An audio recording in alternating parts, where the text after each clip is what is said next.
Do you have a paranormal encounter you'd like to share with us? Send us an email with your story for a chance of it being featured on Weird World. To start, this story isn't something I'm keen on revealing to my friends or family. I've mulled over airing it out in the open numerous times, but truthfully, it's still very difficult for me to discuss. I've only ever divulged it to a small number of people, and have generally regretted it afterwards because it was distressing and I tended to become severely unsettled while reliving the account. With that being said, I would genuinely appreciate expressing it to a group of people who are receptive to this kind of experience, if only just to unburden myself. It was the middle of August in the year 2011, and I was a young adult with no cash for college, zero know-how on the job front, and without a place to live. My days were mainly consumed with job hunting and crashing on various couches, all the while searching for something that could grant me some stability. After a few months, I met a guy who ran a construction company, and he proposed that I work as an apprentice with his plumbers. The compensation was fair, and I fancied the location, so I agreed. As my first day on the job neared, I disclosed that I didn't have a place to stay. This man, being the stand-up guy that he was, offered me his extra bedroom until I got back on my feet and secured a spot of my own. His house was quite sizable, located at the end of a lengthy gravelly drive where the suburbs bordered the wilderness. His closest neighbour was on the other side of an acre of evergreen trees.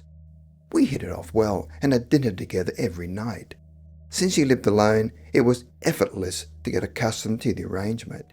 He recognised that I was apprehensive about the situation, so we commuted separately, and he kept quiet about it to our co-workers. The gig was great, and I enjoyed working with my hands. To be honest, it felt like my life was finally taking off.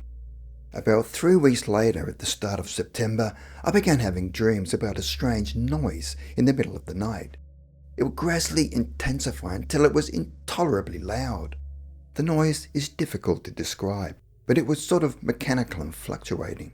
It would begin with a low hum, progressively build up with a rhythmic bleeping, and transition into a sustained, high-pitched climax, then go back down and repeat continuously. I recall the sound becoming so deafening that it caused pain in my ears. The dreams lacked any other content, only the noise was present. This went on for 7 days, every single night at the same hour. Strangely, I never awakened during the noise, but as it subsided, I would rouse up drenched in sweat and out of breath, usually right around 3 a.m. I began to worry and asked my boss if it had any difficulty sleeping or heard any sounds at night. He replied no on both accounts, so I presumed that it was just my struggle to adapt to my new circumstances. I even inspected the carbon monoxide detectors the next occasion he wasn't at home, just to make sure. The dreams lingered, and I began to fear sleeping at night. The noise terrified me, and I didn't comprehend why. In fact, I even took a couple of days off from work to try and catch up on rest during the daytime. On the second night of my break, I was too perturbed to even attempt trying to sleep. I knew I had to work in the morning, but anything was preferable to that menacing sound. It was roughly 2 a.m. and I couldn't keep my eyes open any longer. Since I didn't have a cell phone at the time and only had a book to amuse myself, staying awake proved to be a futile endeavour. As expected, and to my horror, the noise yet again resurfaced as I dozed off. I recall shouting at myself to awaken, attempting to mentally force myself out of the nightmare. Suddenly, the noise ceased, and I woke up, but it wasn't in my bed. Instead, I was lying on a type of table that was black and felt like smooth marble beneath me. I was on my back, in a shallow indentation on the table, perhaps an inch or two deep. The room was extremely dark, and I couldn't make out the ceiling or walls. The sole light source was situated behind me and to the right, and I could hear rustling noises emanating from that direction. I was petrified, literally frozen in place, and more terrified than I'd ever been in my entire life. In an instant, I resolved to sit up and gaze in the direction of the light and rustling sound. I can't say I know exactly what I saw there, but I can try to describe it. It was a creature that had a small frame and narrow shoulders, almost childlike. It had on skin-tight clothes that were the same colour as its pale grey skin, with no real features or distinctive adornments. Its head was the most prominent aspect of it, being twice the size of a normal adult's head and shaped like an upside-down teardrop. The creature was bald, and I recall the light reflecting off its smooth scalp. I have no idea how tall it was, but I can say that the table I was on came up to its waist.